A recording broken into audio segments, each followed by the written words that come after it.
तो कोयम्बटूर के जज ने 2 लाख रुपए एक आदमी को एज एलिमनी अपनी पत्नी को देने को कहा था। वो पहले इंस्टॉलमेंट के तौर पे 80,000 रुपए लेके आता है, पर अगले दिन कहानी में एक ट्विस्ट आता है कि ये आदमी 80,000 के सिक्के लेते आता है, जिस पर वकील कहता है कि ये मान्य नहीं होगा और अगले दिन तुम्हें नोटों की गड्डी लानी होगी। और बस फिर क्या था, जनता उस पर भड़क जाती है। उनका कहना है कि कानून में ऐसा नहीं लिखा कि आप सिक्के से पेमेंट नहीं कर सकते। खैर, एलिमनी की बात हो ही रही है तो आपने अतुल सुभाष का केस तो सुना ही होगा। और उसी टॉपिक पर पटना यूनिवर्सिटी के बाहर एक एंकर ने लड़कियों की राय जानने की कोशिश की। तो उसी टॉपिक पर पटना यूनिवर्सिटी के बाहर जब कुछ लड़कियों से सवाल पूछा जाता है तो जो उनके रिएक्शन होते हैं उसे देख के सारे लड़के बोल रहे हैं कि अभी हाल ही में कोलकाता का केस हुआ था, तो कई सारे डॉक्टर जो कि आदमी थे उन्होंने भी अपना रेजिग्नेशन दे दिया था इंसाफ के लिए। पर जब लड़कों की बारी आई तो लड़कियां उसके ऊपर बोलने को भी तैयार नहीं। आप खुद ही देख लो। हमारे बिहार का बेटा अतुल सुभाष के साथ क्या हुआ तो जानने का नहीं है।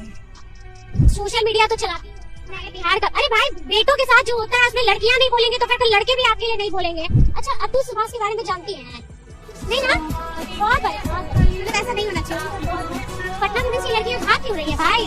एक ही तरह किसी लड़की के साथ होता तो आप लोग पूरा चाय चाय बोलते।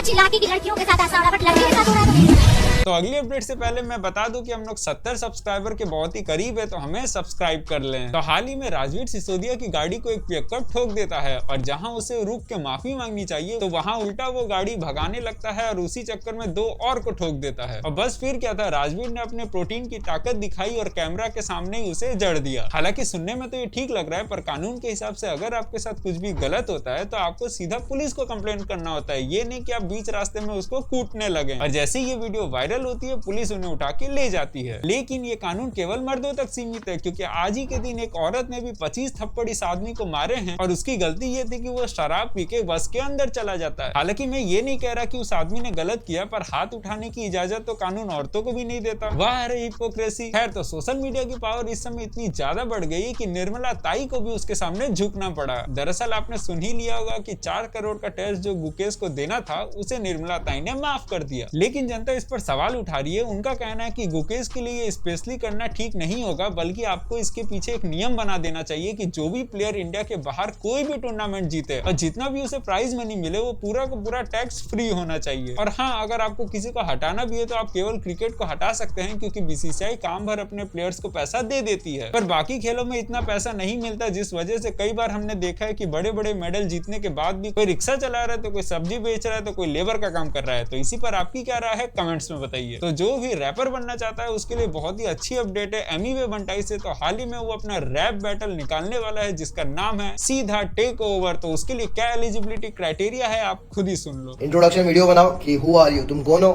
और तुम कहां से हो और ये क्यों कर रहे हो, रैप क्यों कर रहे हो, क्या सीन है, लगे ना हम लोग को जानने का इंटरेस्टिंग लगे, तुम लोग को जानने तुम लोग कर क्यों रहे हो। और 1 मिनट लॉन्ग वीडियो होना चाहिए। बैटल है तो सीन ये है कि कोई मिक्स मास्टर वाला सीन नहीं है। जगह पे बैटल में तुम लोगों को पता है कि क्या सीन होता है, सामने वाले की जिल्लत, फुल जिल्लत वाला सीन है। देने का सामने वाले को, तुम्हारे सामने जो खड़ा है उसको दो सीधा डिस, सामने वाले को सिर्फ देने का, पंच लाइन जैसा देने का है, दो भाई, और वो रिकॉर्ड मारो। ऐसा लगना चाहिए कि तुम लोग किससे बैटल कर रहे हो। यहाँ पे मेरे को गाना नहीं सुनने का तुम लोगों को, मेरे को सुनने का तुम कैसे बैटल करते हो, ठीक है।